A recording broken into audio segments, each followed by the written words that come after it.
हाँ जी, तो कैसे हो आप लोग? मैं आपका नीलेश भी अब बहुत-बहुत स्वागत करता हूँ इस यूट्यूब चैनल पे।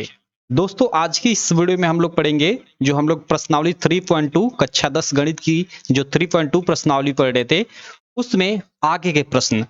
इससे पहले हमने जो तीसरा प्रश्न था, पहला दूसरा तो हमने पिछले वीडियो में पिछले वीडियो में और पिछली वीडियो में हमने तीसरा जो प्रश्न था उसमें जो 6 सवाल थे उसमें से 3 सवालों को हमने सॉल्व कर लिया है। इस वीडियो में तीसरे के आगे यानी चौथे, पांचवें और छठवें क्वेश्चंस को हम इस वीडियो में सॉल्व करेंगे। तो आप इस वीडियो में अंत तक बने रहना और बाकी कहूंगा चैनल को अभी तक आप सब्सक्राइब नहीं किए हो तो चैनल को सब्सक्राइब कर लेना और बेल आइकन को दबा लेना, जिससे मेरी सारी वीडियो की नोटिफिकेशन आपको मिलती रहे।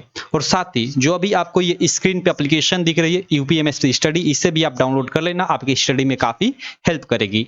चलो हम लोग आगे चलते हैं, आगे बढ़ते हैं और आगे के क्वेश्चन को सॉल्व करते हैं। देखो, ये तीसरा प्रश्न था, इसमें ये पहला, ठीक है, पहला, यहाँ दूसरा और ये तीसरा। इन प्रश्नों को हमने पिछले वीडियो में सॉल्व कर लिया था, इन तीनों प्रश्नों को। आगे इस वीडियो में ये जो चौथा प्रश्न है आप लोग स्क्रीन पे देख सकते हो, काफी लंबा, काफी बड़ा प्रश्न है, इसको हम लोग सॉल्व करेंगे। तो चलो शुरू करते हैं इसको सॉल्व करना। यहाँ थोड़ा मैं इस चीज को इरेज कर लेता हूं, ये जो है, ठीक है। और चलो, यहाँ क्वेश्चन आप अपने स्क्रीन पे देख सकते हो, बाकी आप अपनी एनसीईआरटी की बुक ओपन कर लेना, वहां पे भी ये क्वेश्चन आपको मिल जाएगा। जो नई एनसीईआरटी की बुक है, पुरानी एनसीईआरटी ओपन करोगे तो शायद ये प्रश्नावली 3.3 में ये क्वेश्चन मिले। आप फिर मैं आपको बताना चाहूंगा, हर वीडियो में बोलता हूं, इस बार आप लोग की एनसीईआरटी की बुक चेंज हुई है, उसमें बहुत सारे प्रश्नावली को हटा दिया गया है, तो इसलिए आप मार्केट से न्यू एनसीईआरटी बुक लेना और उसके आधार पर पढ़ना, और उसी के आधार पर क्वेश्चन आपके एग्जाम में आएंगे। बोर्ड एग्जाम में ये जो बोर्ड है उसके द्वारा साफ निर्देश जारी कर दिया गया था, वो अप्रैल में ही, ठीक है। चलो यहाँ हम लोग देखते हैं। देखो क्वेश्चन क्या है, मैं पढ़ता हूं। एक नगर टैक्सी में, ठीक है, ओके, कोई नगर है, उसमें मान लो कोई टैक्सी चलती है। एक नगर टैक्सी के में नहीं, एक नगर टैक्सी के भाड़े में एक नियत भाड़े के अतिरिक्त चली गई दूरी पर भाड़ा सम्मिलित किया जाता है, ठीक है। यहाँ शायद आपको समझ में न आया होगा, यहाँ इस लाइन का मतलब क्या है ये मैं समझा देता हूँ, एक बार पढ़ देता हूँ, क्योंकि ऐसे क्वेश्चन में ना केवल आप इसको समझ जाओ और समीकरण बना लो, बस आपका काम खत्म, क्वेश्चन आसानी से सॉल्व हो जाता है। केवल इसमें समीकरण बनाना थोड़ा कठिन होता है, तो इसलिए मैं यहाँ टाइम दूंगा थोड़ा। और ये क्वेश्चन जो इस तीसरे प्रश्न में 6 प्रश्न थे, उन 6 में से ये सबसे भारी प्रश्न है, तो इसलिए इस पे मैं थोड़ा टाइम दूंगा। एक नगर में टैक्सी के भाड़े में एक नियत भाड़े के अतिरिक्त चली गई दूरी पर भाड़ा सम्मिलित किया जाता है, ओके। आगे है कि 10 किलोमीटर दूरी के लिए भाड़ा 105 है तथा 15 किलोमीटर के लिए भाड़ा 155 है। नियत भाड़ा तथा प्रति किमी भाड़ा क्या है? एक व्यक्ति को 25 किलोमीटर यात्रा करने के लिए कितना भाड़ा देना होगा, ठीक है। यहाँ पे देखो, यहाँ क्वेश्चन का मतलब क्या है, यहाँ पे मैं आपको समझाता हूँ। मान लो यहाँ एक दूरी है, यहाँ से यहाँ तक की मान लो एक दूरी है, ठीक है। मान लो यहाँ पे टैक्सी है, ठीक है, यहाँ पे क्या है, टैक्सी है, यहाँ से यहाँ तक मान लो जा रही है, ठीक है। तो क्वेश्चन के अनुसार जो पहली लाइन दिया है कि एक नगर में टैक्सी के भाड़े में एक नियत भाड़े के अतिरिक्त चली गई दूरी पर भाड़ा सम्मिलित किया जाता है, इसका मतलब ये है कि यहाँ से टैक्सी प्रारंभ करती है, कोई भी यहाँ पे टैक्सी पे बैठता है तो उससे तो एक नियत भाड़ा वसूला जाता है। नियत भाड़ा मतलब वो निश्चित कर दिया गया कि अगर तुम टैक्सी पर बैठे हो, बैठ गए, कहीं भी जाओ, यहां से यहां तक जाओ, यहां से यहां कहीं भी उतरो, तुमसे मान लो, मान लेता हूं मैं 20 रुपए ही, ठीक है, तुमसे 20 रुपए लिया ही जाएगा, ये नियत भाड़ा है, ठीक। और एक बोल रहा है कि नियत भाड़े के अतिरिक्त चली गई दूरी पर भी भाड़ा वसूला जाता है। तो चली गई दूरी, मान लो यहां से यहां तक की दूरी 20 किलोमीटर है, ठीक है। तो यहाँ मान लो वहां निश्चित कर दिया गया है कि 1 किलोमीटर चलोगे तो तुमसे 10 रुपए लिया जाएगा, यानी पर किलोमीटर के हिसाब से 10 रुपए लिया जाएगा। तो इसका मतलब अगर कोई व्यक्ति यहाँ से यहाँ तक जाता है, यानी 0 से यहाँ तक, यानी 20 किलोमीटर की यात्रा करता है, तो उसे 20 रुपए तो जो नियत है, निश्चित है, उसे तो वो देना पड़ेगा ही देना पड़ेगा, ठीक है। ये 20 रुपए तो निश्चित है, उसे देना ही देना है। और उसके अलावा उसको दूरी पे भी पर किलोमीटर पे 10 रुपए देना है। तो 20 किलोमीटर का कितना हो जाएगा, 200 रुपए, क्योंकि 1 किलोमीटर का 10 रुपए है, तो इसमें 10 से गुणा करोगे तो 20 किलोमीटर का निकल जाएगा, तो 200 रुपए देना होगा। तो इस प्रकार ₹20 तो उसको जो नियत भाड़ा है वो देना पड़ा, और पर किलोमीटर के हिसाब से जो निश्चित किया गया है ₹10 पर किलोमीटर, ठीक है, उसके अनुसार उसको ₹200 देना पड़ा। यानी इस प्रकार उसको पूरा का पूरा अगर हम लोग देखें तो ₹220, यानी ₹20 ये और 200 ये, यानी ₹220 उसको भाड़ा देना पड़ेगा यहाँ से यहाँ तक आने का। सिंपल, इसी लॉजिक पे ये क्वेश्चन है, ठीक है।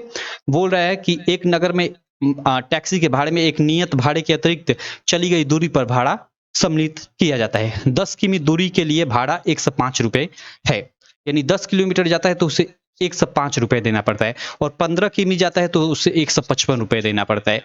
तो इस 110 और 155 में जो 10 किमी और 15 किमी दूरी है उसका तो भाड़ा सम्मिलित ही है, ठीक है, दूरी का, और उसके अलावा एक नियत भाड़ा भी है, वो हमें पता नहीं है, वही हमें पता करना है।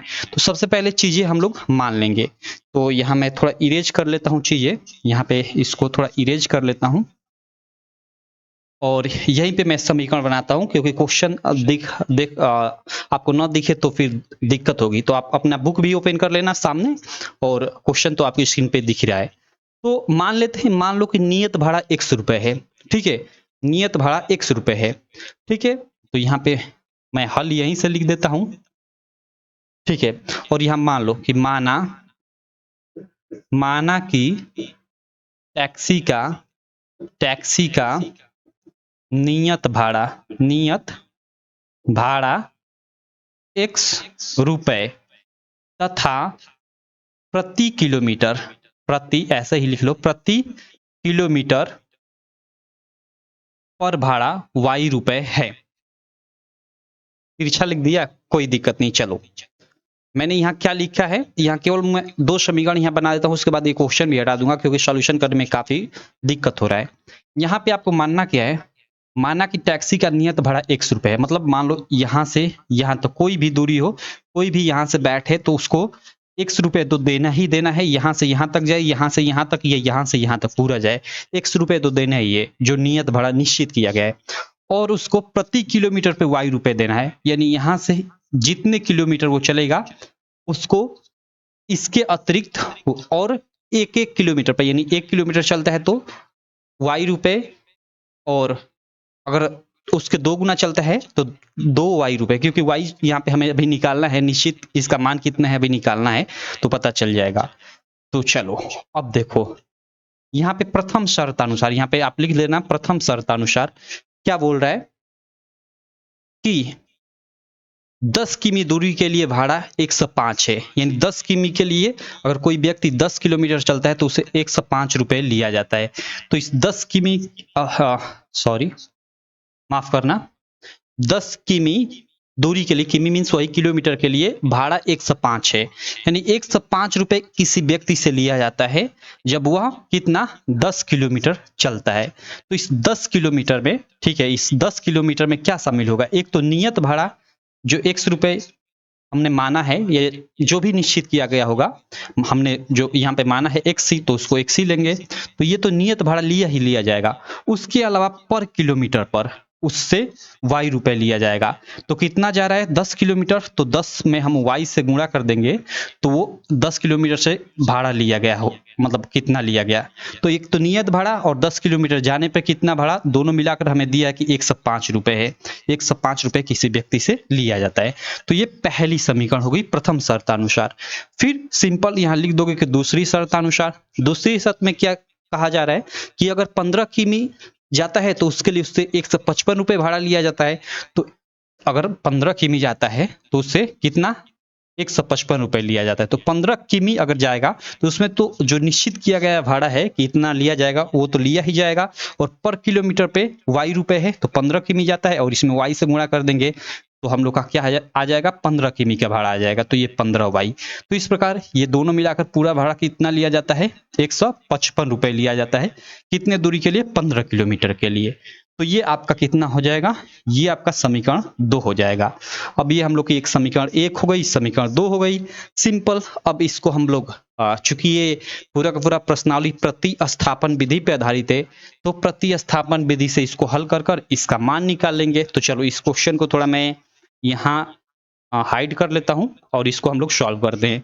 तो पहली समीकरण x + 10y = 105, और दूसरी समीकरण x प्लस 15y बराबर 155।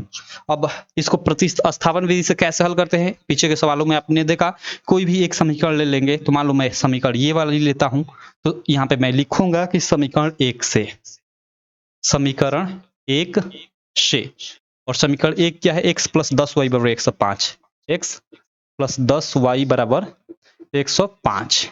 या यहां से अगर x बराबर हम लोग निकाले तो 105 माइनस 10y हो जाएगा, ये प्लस 10y उधर जाकर माइनस हो जाएगा, और इसको हम लोग समीकरण थर्ड ले लेंगे। अब देखो हमने x का मान निकाल लिया, किस समीकरण का यूज कर कर, समीकरण ये फर्स्ट का ही यूज कर कर, ठीक है, इसका यूज कर कर।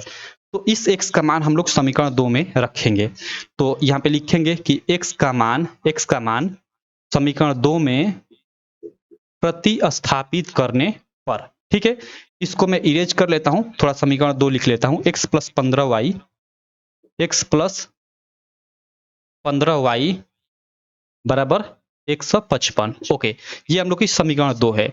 अब इसमें हम लोग जो x का मान निकाले हैं समीकरण 1 से, उसको प्रतिस्थापित करते हैं। तो इसको थोड़ा मैं इरेज कर लेता हूं, 1 मिनट, इसको मैं इरेज कर लेता हूं, हालांकि इस समीकरण की जरूरत पड़ेगी हमें।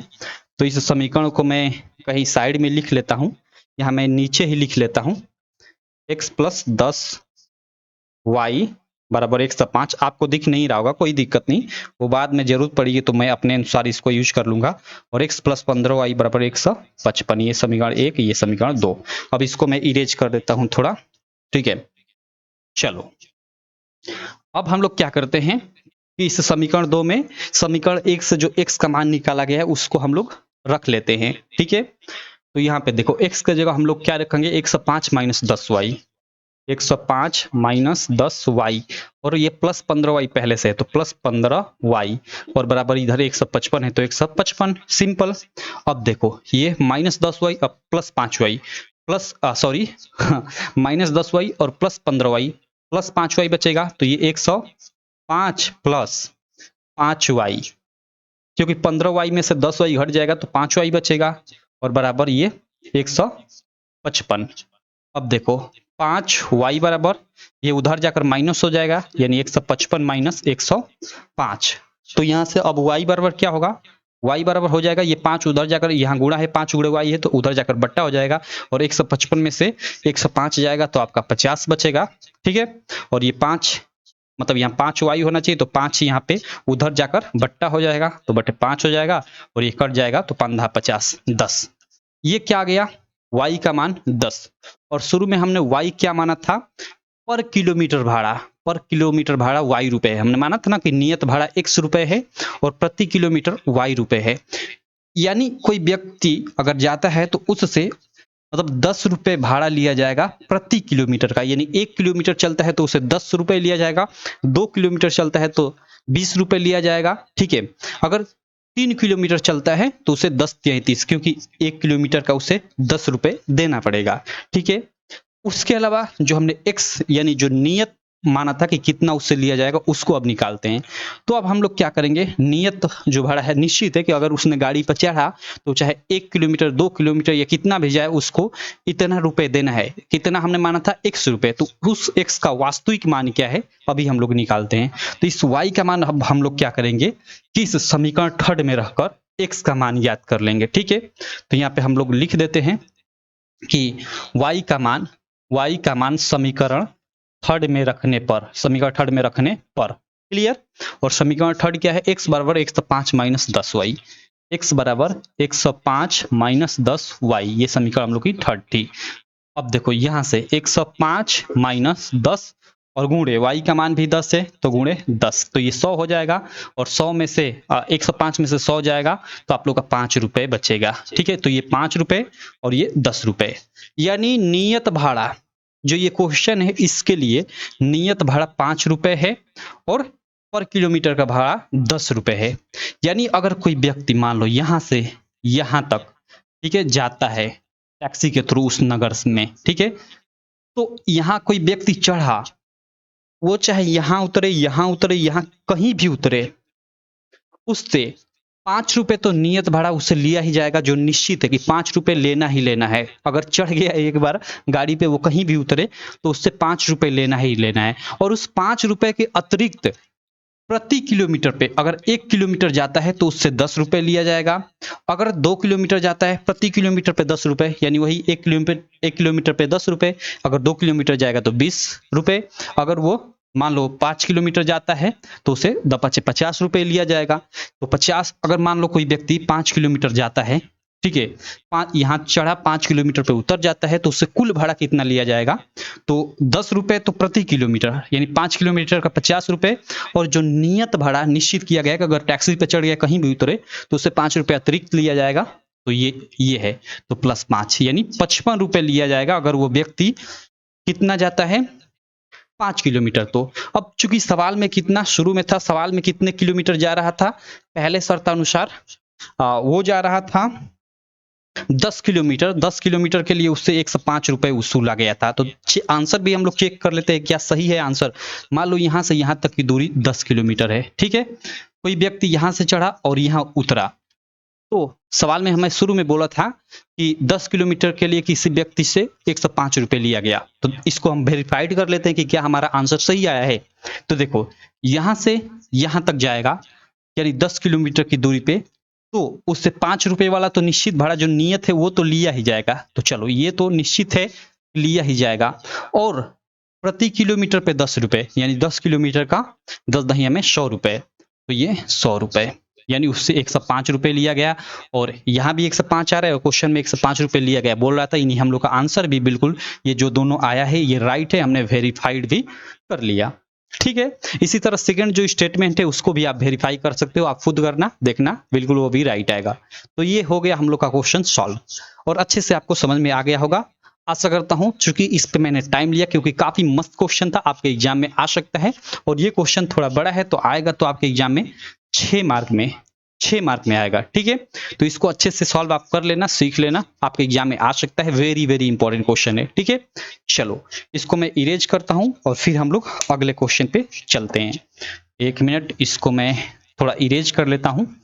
थोड़ी भाई ये इरेज करने वाली प्रॉब्लम थोड़ी मतलब खतरनाक है, क्योंकि स्मार्ट बोर्ड नहीं है हमारे पास, तो क्या कर सकते हैं भाई। लेकिन चलो, वो भी जल्द हो जाएगा अगर भगवान ने चाहा तो। चलो यहाँ, ओके, चलो भाई साहब, अब हम लोग चलते हैं अपने अगले प्रश्न पे। अगला प्रश्न, सॉरी माफ करना, यहाँ पे शो मैं कर देता हूँ। ये तो हम लोग का ये क्वेश्चन था, अगला ये क्वेश्चन है। ठीक है, ये 5वां क्वेश्चन है जो आप लोग का इसमें प्रश्नावली 3.2 में तीसरा प्रश्न है, उसमें 6 प्रश्न है, उसमें से ये 5वां प्रश्न है। इसमें क्या बोल रहा है कि, ठीक है, इसमें बोल रहा है कि यदि किसी भिन्न के अंश और हर दोनों में 2 जोड़ दिया जाए। ठीक है, देखो स्क्रीन पे भी आपको क्वेश्चन दिख रहा होगा, सामने मैंने बुक भी ओपन किया हुआ है, आप भी बुक अपना ओपन कर लेना। ठीक है, यदि किसी भिन्न के अंश और हर दोनों में 2 जोड़ दिया जाए, अंश और हर दोनों में 3 जोड़ दिया जाए। ओके, 2 हमें शर्त बोला है, यदि किसी भिन्न के अंश और हर दोनों में 2 जोड़ दिया जाए, और अंश, यार ये क्वेश्चन मैंने गलत लिख दिया है। ठीक है, यहाँ देखो, यहाँ बुक में लिखा है यदि किसी भिन्न के अंश और हर दोनों में 2 जोड़ दिया जाए तो वह 9/11 हो जाता है। ठीक है, प्रथम शर्तानुसार मैं यहाँ पे लिख देता हूँ, यदि किसी भिन्न के अंश और हर में 2 जोड़ दिया जाए तो वह कितना हो जाता है, 9/11 हो जाता है। ठीक है, 9/11 हो जाता है यदि अंश, और ऊपर अंश होता है और नीचे हर होता है किसी भिन्न में, आप जानते हो। तो इस अंश और हर में अगर 2-2 जोड़ दिया जाए, ठीक है, तो ये क्या हो जाता है, 9/11 के बराबर हो जाता है। ठीक है, और 3 जोड़ दिया जाए, यानी मान लो अंश और हर, मान लो ये अंश है और ये हर है, अगर इसमें 3-3 जोड़ दिया जाए, ये कितने के बराबर हो जाता है, 11 ही। वह 3 जोड़ दिया जाए तो वह हो जा, यार पूरा का पूरा मैंने क्वेश्चन गलत ही लिख दिया, स्क्रीन पे आप मत देखो, अपनी बुक में देखो। ठीक है, यदि अंश और हर दोनों में 3 जोड़ दिया जाए तो वह 5/6, ठीक है, हो जाती है। ठीक है, यदि अंश और हर में 3 जोड़ दिया जाए तो वह 5/6 हो जाती है। तो अंश और हर ज्ञात करो। इस क्वेश्चन को मैं हटा देता हूं, बिल्कुल ये गलत मैंने टाइप कर दिया है, माफ करना। ठीक है, क्वेश्चन मैंने हटा दिया। सिंपल क्वेश्चन क्या है, आप अपनी बुक ओपन कर लेना, सामने ये बुक ओपन है। क्वेश्चन यही है कि यदि किसी भिन्न के अंश और हर में 2 जोड़ दिया जाए, ठीक है, मान लो अंश में 2 जोड़ दिया जाए, हर में 2 जोड़ दिया जाए, तो वह 9/11 हो जाती है, ठीक। और अंश और हर में अगर 3 जोड़ दिया जाए तो वो कितना हो जाती है, 5/6 हो जाती है। हाँ, यही है। तो भिन्न ज्ञात कीजिए, वो भिन्न क्या है, ठीक है। तो मान लो कि भिन्न का अंश x और हर y है, ठीक है। भिन्न क्या है, भिन्न बोल रहा है, वह भिन्न ज्ञात कीजिए, ठीक है। तो हम अंश और हर ज्ञात कर लेते हैं। तो यहाँ पे हम लिखते हैं हल, हल, ठीक है।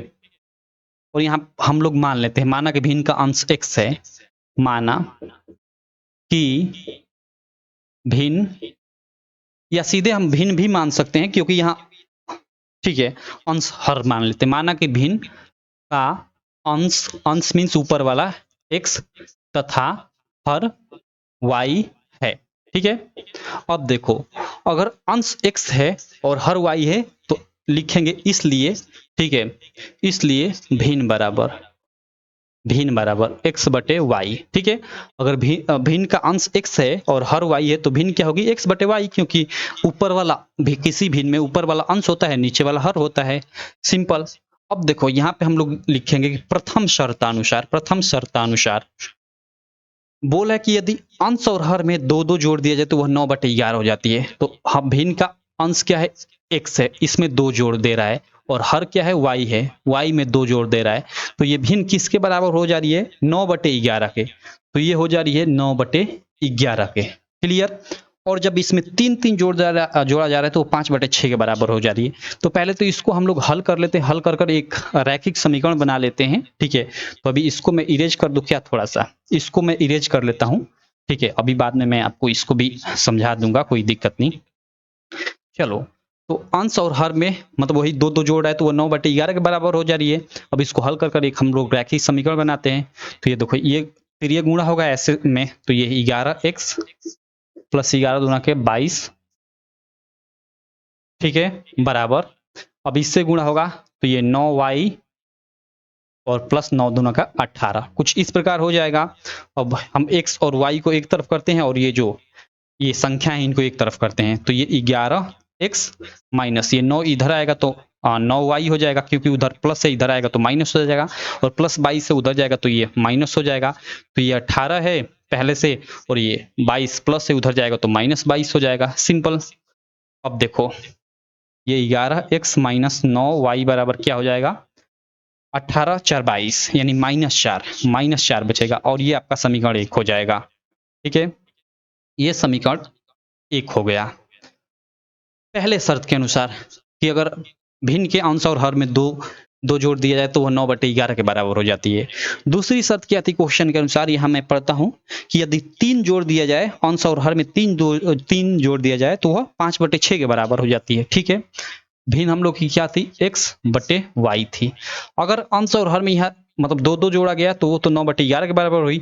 अगर 3 जोड़ दिया जाए, मतलब 3 अंश में और 3 हर में, तो वो किसके बराबर हो जाती है, वो हो जाती है 5/6 के बराबर। चलो, ये 5/6 के बराबर हो जाती है। बस यही क्वेश्चन था, इसको हल करना है और भिन्न ज्ञात करना है। तो हमने इस शर्त के अनुसार, ये द्वितीय शर्त है, ये द्वितीय शर्त है, ये प्रथम शर्त थी। तो प्रथम शर्त के अनुसार एक समीकरण बना लिया हमने। इस दूसरी शर्त के अनुसार एक समीकरण बनाते हैं और फिर दोनों समीकरणों को हल कर कर हम x और y का मान ज्ञात करते हैं। x अंश हो जाएगा, y हर हो जाएगा, तो भिन्न x/y यानी जो उसका वास्तविक मान आएगा वो लिख देंगे, वही होगा। चलो, तो इसको हम लोग करते हैं। अब 6x + 36 18 बराबर ये 5y + 15, ठीक है। अब देखो, 6x और ये इधर आएगा तो -5y बराबर ये 15 का 15 और इधर वो जाएगा तो -18, ठीक है। तो ये 6x - 5y बराबर -3, ये समीकरण आपकी सेकेंड हो गई, ठीक है। समीकरण ये क्या हो गई, सेकेंड हो गई। अब चलो, अब हम लोग क्या करते हैं कि इन दोनों समीकरणों को हल कर कर x और y का मान ज्ञात करते हैं, सिंपल। तो यहाँ जो समीकरण है इन दोनों को मैं लिख लेता हूँ, उसके बाद थोड़ा जो भी चीजें हैं इनको मैं थोड़ा इरेज कर लूंगा, क्योंकि समझते ही ये प्रॉब्लम। तो पहली समीकरण क्या है हम लोग की, 11x - 9y, या यहीं पे लिख देता हूँ, ठीक है, यहीं पे मैं लिख देता हूँ, अब इसकी तो कोई जरूरत ही नहीं है। चलो पहली समीकरण हम लोग की क्या है, 11x minus 9y, 11x minus 9y बराबर -4। ठीक है, दूसरी समीकरण क्या है, 6x minus 5y, 6x minus 5y, 6x minus 5y बराबर -3। ये समीकरण एक, ये समीकरण दो। क्लियर। अब इसको थोड़ा मैं इरेज कर लेता हूं, एक मिनट। या मैं छोड़ दूं तो यहां से आप हल कर लोगे? हल तो आपको अब कर लेना चाहिए यार, क्योंकि इतनी चीजें आप सीख चुके हो। अब इसमें क्या करना है कि सिंपल कोई भी एक समीकरण लेना है। जैसे आप समीकरण एक लो या दो ले लो। मान लो आप दो ले रहे हो, समीकरण दो ले रहे हो, तो इस समीकरण को दो को लेकर x या y का मान ज्ञात करोगे और फिर उस x या y के मान को इस समीकरण एक में प्रतिस्थापित करोगे तो वहां y का वास्तविक मान ज्ञात हो जाएगा और फिर उस वास्तविक मान से आप x का मान ज्ञात कर सकते हो। चलो हम लोग हल ही कर लेते हैं, क्या दिक्कत। तो यहाँ मैं लिखता हूं समीकरण, मैं दो से इस बार लेता हूं, समीकरण दो से। ठीक है, कोई भी ले सकते हो, समीकरण एक या दो कोई भी ले सकते हो। समीकरण दो से, समीकरण दो क्या है, 6x माइनस 5y बराबर -3। तो यहाँ से 6x बराबर, या सबसे अच्छा ये माइनस है y वाला, तो इसको हमें प्लस करना पड़ेगा। तो इस 3 को इधर लाता हूं, तो 6x और 3 इधर आएगा तो +3 हो जाएगा और बराबर ये -5y है, उधर जाएगा तो 5y हो जाएगा। क्लियर। और पूरा का पूरा इधर का इधर, इधर का इधर पक्ष बदलेंगे तो कोई चीज नहीं बदलेगा, यानी 5y बराबर 6x + 3, कुछ ये इस प्रकार हो जाएगा। अब यहाँ से आपका y बराबर क्या हो जाएगा, 6x + 3 बट्टे में ये 5, भाई गुणा है तो जाकर बट्टे में हो जाएगा, यानी y का मान ये आ गया। और इसको हम लोग समीकरण थर्ड ले लेंगे। क्लियर। हमने यहाँ पे क्या किया, इस समीकरण सेकंड को लेकर हमने y का मान ज्ञात कर लिया। अब इस y के मान को हम लोग क्या करेंगे कि समीकरण दो से हमने y का मान ज्ञात किया, तो इसको समीकरण दो में ही प्रतिस्थापित नहीं करेंगे, समीकरण एक में प्रतिस्थापित करेंगे। अगर हम समीकरण एक से यहाँ पे y या x का मान ज्ञात किए होते तो उसको दो में प्रतिस्थापित करते। ठीक है, तो चलो इस y के मान को आप क्या करते हैं, यहाँ y के जगह पे रखते हैं और इसको हल करेंगे और हल कर कर एक कोई निश्चित मान ज्ञात करेंगे। तो यहाँ पे मैं इसको कर लेता हूँ, यहाँ पे y के मान को समीकरण एक में प्रतिस्थापित करने पर, यहाँ पे आप लोग लिख लेना कि y के मान को समीकरण एक में प्रतिस्थापित करने पर, और समीकरण एक क्या है, 11x माइनस 9y बराबर -4। ठीक है, ये हम लोग की समीकरण एक है। यार माफ करना, बैटरी, चलो लाइट आ रही है जा रही है तो दिक्कत कर रही है। 11x माइनस 9y बराबर -4। अब y के जगह हम लोग क्या रखेंगे, y के जगह पे 6x + 3/5 रखेंगे।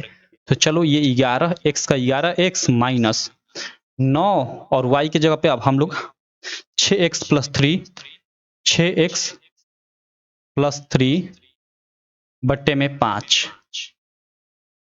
बराबर ये -4 है तो -4। कुछ तो प्रॉब्लम हो रही है यार बैटरी में, कट कट इतना क्यों कर रही है। चलो यार सॉरी, एक मिनट थोड़ा रुक जाओ। ओके, चलो चलो इसको अब हम आगे हल करते हैं। यहाँ पे देखो ये हम लोग का क्या हो जाएगा, 11x माइनस, ये देखो इस 9 से इधर गुणा होगा तो 9 छका 54x और ये 29 देखो यहाँ पे माइनस है तो यहाँ इससे गुणा होगा तो यहाँ पे माइनस हो जाएगा, फिर यहाँ प्लस माइनस गुणा होता है तो माइनस हो जाएगा, और बट्टे में ये 5 है तो 5 रहेगा ही रहेगा और बराबर -4। ठीक है, अब देखो यहाँ पे इस 5 को हटाएंगे तो उससे इधर गुणा होगा और उससे इधर गुणा होगा, यानी वही हम लोग लसा लेंगे। तो 11×5 यहाँ 55x हो जाएगा और माइनस ये 54x है ही और ये -27। ठीक है, और इस 5 से उधर भी गुणा होगा तो -20 हो जाएगा। ठीक है, चलो अब देखो 55x में से 54x जाएगा, सिंपल x बचेगा और ये -27 का -27 और बराबर इधर -20 का -20। अब x बराबर क्या हो जाएगा, ये -27 उधर जाएगा तो +27 हो जाएगा, यानी -20 और ये उधर गया तो +27, यानी x का मान यहाँ से कितना निकल के आ गया, 7। ओके, यानी हम लोग की जो भिन्न होगी वो क्या होगी, भिन्न का अंश, हमने अंश माना था x, तो अंश कितना होगा, 7 होगा। ठीक है, अब इस x का जो मान आया है इसको हम लोग यहाँ जो समीकरण थर्ड थी, कहाँ थी भाई साहब, ओके, यहाँ पे समीकरण इसको हम थर्ड नहीं माना था क्या? चलो समीकरण इसको थर्ड माना था, हमने मिटा दिया है इसको। इस समीकरण थर्ड में हम लोग रख देंगे। तो इसका मान यहाँ पे मतलब 7 रखेंगे तो 7 छक 42 हो जाएगा, ठीक है। 3 45 और फिर 5 से भाग देंगे, 5 9 45 9 हो जाएगा, ठीक है। यानी y का मान 9 हो जाएगा। तो आप यहाँ नीचे लिखना कि x का मान समीकरण 3 में प्रतिस्थापित करने पर, और समीकरण 3 क्या है? y बराबर 6x प्लस 3/5 लिख लेना, और वहाँ पे x के जगह यानी 6 गुणे x का मान 7 रखकर और इसको हल कर लेना। हल करने के बाद आपका आंसर 9 आएगा, यानी y का मान 9 आएगा। यानी इस प्रकार आपका जो भिन्न का अंश होगा 7 होगा और हर क्या होगा? 9 होगा। तो लिख दोगे नीचे कि अतः भिन्न का अंश 7 तथा हर 9 है, इसलिए भिन्न बराबर क्या हो जाएगा? 7/9, क्योंकि अंश बटा हर भिन्न होती है। अंश हम लोग का 7 आया है क्योंकि अंश हमने x को माना था और हर y को माना था, ठीक है। मैं आंसर थोड़ा चेक कर लेता हूँ यहाँ पे आया है कि नहीं आया है। अतः अविष्ट भिन्न, ठीक है, हम लोग की 7/9 हो जाएगी। आया है आंसर 7/9 ही आया है। तो आशा करता हूँ ये क्वेश्चन भी आपको अच्छे से समझ में आ गया होगा। ये क्वेश्चन आपके एग्जाम में आया हुआ है, और ऐसा क्वेश्चन ये भिन्न वाला एक आता ही आता है कि तो 4 मार्क में आता है कि तो 6 मार्क में आता है। ज्यादातर ये क्वेश्चन 4 मार्क में ही आया हुआ है और 4 मार्क में ही आता है, क्योंकि 6 मार्क में ना वो त्रिकोणमिति वाला हाइट एंड डिस्टेंस वाला क्वेश्चन आता है, ठीक है। तो ये ज्यादातर चांसेस है कि ये 4 मार्क में आएगा आप लोग के एग्जाम में क्वेश्चन, ठीक है। तो इसको क्लियर कर लेना, ये भी काफी वेरी वेरी इंपॉर्टेंट क्वेश्चन है। आप अभी पिछले साल का 2023 का ही पेपर उठाकर देख लीजिए, ये प्रश्न आया हुआ है। मैं मतलब ये प्रश्न कहने का मतलब कि यही सेम टू सेम प्रश्न शायद ना आया हो, लेकिन इसी के आधार पे प्रश्न आया हुआ है, ठीक है। चलो, तो आशा करता हूं आपको ये प्रश्न समझ में आ गया होगा। अब हम लोग चलते हैं अगले प्रश्न पे, लेकिन उससे पहले मैं थोड़ा इसको इरेज कर लेता हूं, 1 मिनट।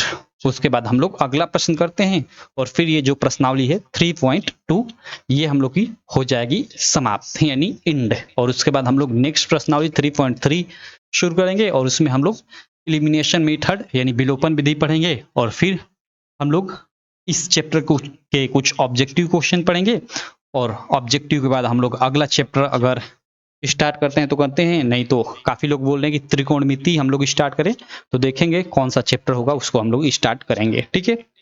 चलो यहाँ 1 मिनट, चलो ओके। ये हम लोग का अगला क्वेश्चन है, हम लोग का 6 नंबर। 5 वर्ष बाद जैकब की आयु उसके पुत्र की आयु से 3 गुनी हो जाएगी।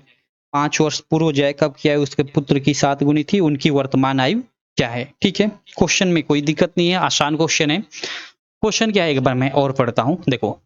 5 वर्ष बाद यानी अभी ये 2023 चल रहा है, तो इसमें 5 वर्ष जोड़ लीजिए आगे, समझ रहे हैं? बाद मीन्स आगे। तो 5 वर्ष बाद जैकब की आयु उसके पुत्र की आयु की 3 गुनी हो जाएगी, ठीक है।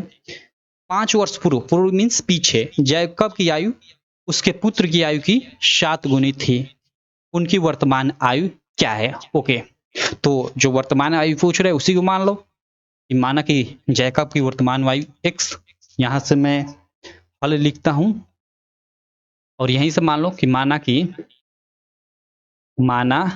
कि जैकब की वर्तमान आयु x वर्ष तथा उसके पुत्र की वर्तमान आयु y वर्ष है, ठीक है। ये शॉर्टकट में लिखा हूं, क्या लिखा हूं मैं पढ़ देता हूं। माना कि जैकब, जो जैकब है यानी पिता है, क्योंकि क्वेश्चन के अनुसार पढ़ने से अनुसार यही पता चल रहा है कि जैकब क्या है? पिता है, क्योंकि बोल रहा है कि 5 वर्ष बाद जैकब की आयु उसके पुत्र की आयु की 3 गुनी हो जाएगी, यानी जैकब पिता है। तो माना कि जैकब की आयु x वर्ष और उसके पुत्र की y वर्ष है, क्लियर। अब देखो प्रथम शर्तानुसार यहाँ लिख लेना, प्रथम शर्तानुसार या प्रश्नानुसार भी लिख सकते हो। प्रथम शर्तानुसार क्या बोला कि 5 वर्ष बाद यानी अगर ये x यानी उसके पिता की उम्र हो गई, ये y पुत्र की उम्र हो गई 5 वर्ष बाद, तो 5 वर्ष बाद दोनों की आयु तो बढ़ेगी भाई, 5 वर्ष इसकी भी बढ़ेगी, 5 वर्ष इसकी भी बढ़ेगी भाई। वर्तमान आयु मान लो इसकी x है और इसकी y है, तो 5 वर्ष बाद क्या होगा? इसके में भी 5 वर्ष की वृद्धि होगी, इसमें भी 5 वर्ष की वृद्धि होगी, तो दोनों में हम लोग 5-5 जोड़ लेते हैं, इसमें भी हम लोग 5 जोड़ लेते हैं, ठीक है। ये क्या हो गई? 5 वर्ष बाद की आयु। बोल रहा है कि 5 वर्ष बाद जो जैकब की आयु है उसके पुत्र की आयु की 3 गुनी हो जाएगी। यानी ये कितना हो जाएगा, 5 वर्ष बाद तिगुना हो जाएगा। यानी अगर ये 5 वर्ष का है तो ये 15 वर्ष का रहेगा।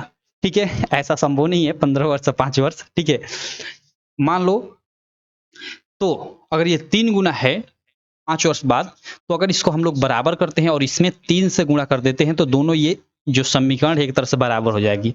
आशा करता हूं यहाँ आपको समझ में आया होगा। पिता है, ये पुत्र है। 5 वर्ष बाद तो दोनों में 5 5 जोड़ देंगे। 5 वर्ष बाद पिता की आयु 3 गुनी हो जाएगी पुत्र से। तो यहाँ हमने बराबर का चिन्ह दिया तो इसमें 3 से गुणा करेंगे तो ये तो बराबर नहीं होगा, तो इसलिए इसमें 3 से गुणा करेंगे तो दोनों की उम्र बराबर हो जाएगी। समझे नहीं? देखो समझाता हूं। यहाँ पे अगर इसकी 15 वर्ष है और इसकी 5 वर्ष उम्र है, मतलब ये 3 गुना है, तो इसमें हम लोग 3 से गुणा कर देंगे तो दोनों की उम्र बराबर हो जाएगी। तभी तो यहाँ बीच में हम लोग बराबर का चिन्ह लगाए हैं और इसको हम लोग सॉल्व कर कर अब एक समीकरण बनाते हैं। अब देखो x प्लस 5 ये हो गया, ये हो गया 3y प्लस 15। ठीक है, या x माइनस 3y बराबर ये 5 उधर जाकर माइनस होगा, 15 माइनस 5 तो 10 बच जाएगा और ये आपकी समीकरण 1 हो गई। तो ये एक समीकरण हो गई, x माइनस 3y बराबर 10। क्लियर है? अब देखो द्वितीय शर्तानुसार यहाँ लिखोगे कि दूसरी शर्तानुसार। दूसरी शर्त में क्या बोल रहा है क्वेश्चन में आप देखना कि 5 वर्ष पूर्व जैकब की आयु उसके पुत्र की आयु की 7 गुनी थी।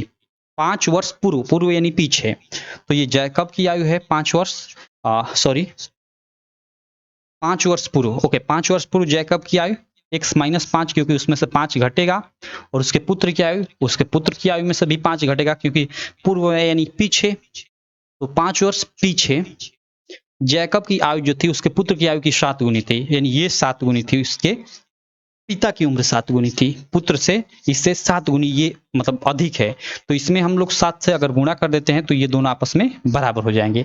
अब इसको हम लोग हल कर कर एक समीकरण बना लेते हैं। ठीक है, तो इसको हल करेंगे तो x माइनस 5 और 7y माइनस 35। ठीक है, यहाँ पे मैं लिख लेता हूँ, ये x माइनस 5 का x माइनस 5 बराबर ये 7 से इधर गुणा होगा तो 7y और 7 5 35 माइनस 35। ठीक है, अब देखो x माइनस 7y बराबर माइनस 30 हो जाएगा, क्योंकि ये माइनस 5 उधर जाएगा तो प्लस 5 और माइनस 35 प्लस 5 माइनस 30, और ये हम लोग की समीकरण सेकेंड हो गई। क्लियर?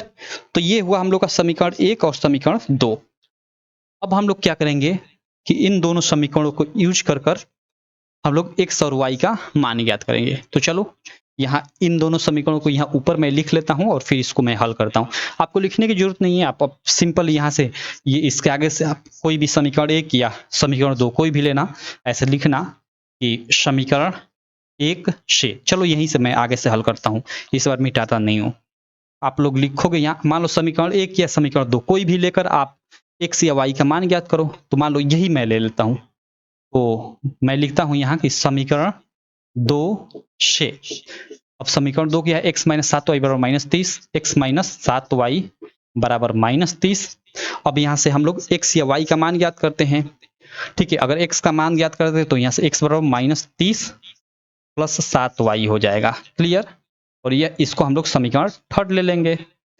अब देखो समीकरण 2 को लेकर हमने x का मान ज्ञात कर लिया, तो अब इस x के मान को हम लोग समीकरण 2 से ज्ञात की है x का मान, तो इसको समीकरण 1 में प्रतिस्थापित करेंगे। और समीकरण 1 क्या है, x माइनस 3y बराबर 10। यहाँ पे मैं लिख देता हूँ x माइनस 3y बराबर 10, ये हम लोग की समीकरण 1 है। और समीकरण 2 क्या थी, x माइनस 7y बराबर माइनस 30। ठीक है, चलो अब देखो, तो यहाँ थोड़ा इस चीज को मैं इरेज कर लेता हूं थोड़ा सा यहां तक। चलो तो यहां से x का मान हम लोग क्या करेंगे, अब समीकरण 1 में प्रतिस्थापित करेंगे। यहाँ क्वेश्चन को थोड़ा मैं हाइड कर देता हूं। चलो तो यहाँ पे लिखेंगे कि x का मान समीकरण 1 में प्रतिस्थापित करने पर, और समीकरण 1 क्या है, x माइनस 3y बराबर 10। x का मान माइनस 30 प्लस 7y है, तो x की जगह पे हम लोग क्या लिखेंगे, -30 प्लस 7y, और -3y पहले से ही है और बराबर ये 10 है, तो 10। ठीक है, अब देखो -30 बराबर को उधर जाएगा तो +30 हो जाएगा, और ये 7y में से 3y गया तो 4y बचा। ठीक है, और बराबर ये -30 उधर जाकर +30, तो 10 और +30 40 हो जाएगा। और यहाँ से y बराबर क्या हो जाएगा, इसको भी अब मैं इरेज कर लेता हूँ। y बराबर 40 बटे में 4, तो ये कटेगा तो 10। और y क्या माना था हमने, पुत्र की आयु माना था, तो पुत्र की आयु क्या हो जाएगी, 10 वर्ष। ठीक है, अब देखो, अब इस y के मान को हम लोग क्या करेंगे कि समीकरण थर्ड जो यहाँ पे है उसमें प्रतिस्थापित कर x का मान याद करेंगे, और x किसकी आयु थी, जैकब यानी पिता की आयु थी। तो यहाँ से लिखेंगे हम लोग कि y का मान समीकरण 3 में प्रतिस्थापित करने पर, और समीकरण 3 क्या है, वो है x बराबर -30 प्लस 7y। ठीक है, अब देखो -30 और प्लस 7 गुणे y का मान कितना है, 10, तो 10 7 70, और 70 में से 30 गया 40, क्योंकि 40 50 60 70, ये हो जाएगा आपका 40 वर्ष। यानी जो उसके पिता, पुत्र के पिता यानी जैकब, जैकब की जो वर्तमान आयु है वो 40 वर्ष है, क्योंकि हमने एक्स क्या माना था, जैकब की वर्तमान आयु, तो वो कितनी है, 40 वर्ष, और उसके पुत्र की वर्तमान आयु हमने वाई माना था, तो वाई का मान हमारा 10 आया, तो उसका 10 वर्ष हो जाएगा। तो आप लोग नीचे थोड़ा एक्सप्लेन कर दीजिएगा। अतः जैकब की आयु 40, वर्तमान आयु 40 वर्ष, तथा उसके पुत्र की आयु 10 वर्ष होगी, और वहीं पे आप आंसर लिख देना, काम खत्म। बाकी आंसर मैं चेक कर लेता हूँ आया है कि नहीं आया है।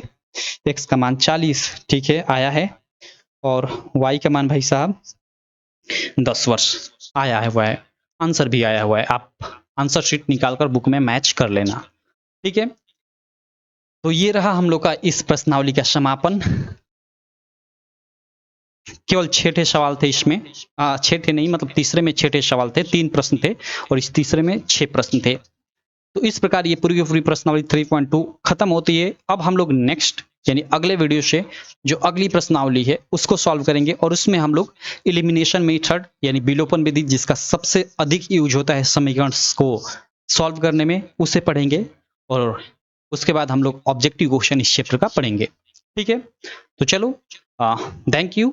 बाकी बोलूँगा, अगर अभी तक इस चैनल को आप सब्सक्राइब नहीं किया तो चैनल को सब्सक्राइब कर लेना, और साथ ही बेल आइकन को दबा लेना, और इस चैनल को अपने सारे दोस्तों में भी शेयर कर लेना। और जो हमारी एप्लीकेशन थी यूपीएमएसपी स्टडी, उसे आप गूगल प्ले स्टोर से डाउनलोड भी कर लेना। चलो, तब तक के लिए थैंक यू।